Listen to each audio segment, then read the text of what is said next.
দোকানের মালিকের সন্দেহটা হঠাৎ করেই তৈরি হয়নি। বেশ কিছুদিন ধরেই তিনি লক্ষ্য করেছিলেন তার অনুপস্থিতিতে দোকানে স্ত্রীর যাতায়াত অস্বাভাবিকভাবে বেড়ে গেছে।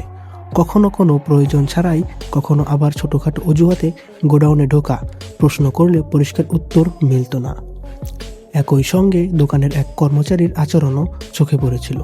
মালিকের স্ত্রীর সঙ্গে অকারণে ঘনিষ্ঠতা, অপ্রয়োজনীয় কথাবার্তা, এমনকি মালিক না থাকলে আলাদা করে সময় কাটানোর চেষ্টা। সব মিলিয়ে সন্দেহটা ধীরে ধীরে বিশ্বাসে পরিণত হতে থাকে। সরাসরি অভিযোগ না করে মালিক সিদ্ধান্ত নেন আগে সত্যটা নিশ্চিত করবেন। এই জন্য দোকানের পিছনের গোডাউনে তিনি গোপন একটি ক্যামেরা বসান। জায়গাটি এমন ছিল যেখানে সাধারণত কেউ বিশেষ নজর দিতে পারত না।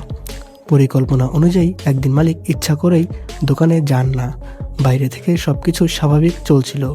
ঠিক সেই সময় কর্মচারী মালিকের স্ত্রীকে মেসেজ করে পাঠায়, গোডাউনে আসতে বলে।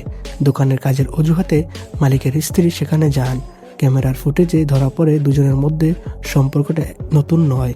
কথাবার্তা, আচরণ আর ঘনিষ্ঠতায় স্পষ্ট বোঝা যায় এটি দীর্ঘদিন ধরে চলা এক অনৈতিক সম্পর্ক।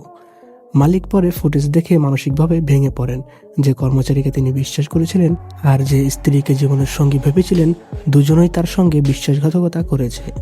ঘটনাটি প্রকাশ পাওয়ার পরে দোকানে অস্বস্তিকর পরিস্থিতি তৈরি হয়। কর্মচারীকে কাজ থেকে সরিয়ে দেওয়া হয় আর পারিবারিক জীবনে শুরু হয় তীব্র সংকট। এই ঘটনা শুধু একটি সম্পর্ক ভাঙনের গল্প নয়, বরং বিশ্বাস, দায়িত্ব আর সীমা অতিক্রম করার পরিণতির এক বাস্তব উদাহরণ, যেখানে সন্দেহকে অবহেলা করলে শেষ পর্যন্ত তার মূল্য দিতে হয় সবচেয়ে কঠিনভাবে। তো এই ছিল আজকের একটি ভিডিও। কেমন লাগলো অবশ্যই কমেন্ট করে জানাবেন। ভিডিওটি ভালো লাগলে সাবস্ক্রাইব করে দেবেন, চ্যানেলটা লাইক দিয়ে দেবেন। ধন্যবাদ।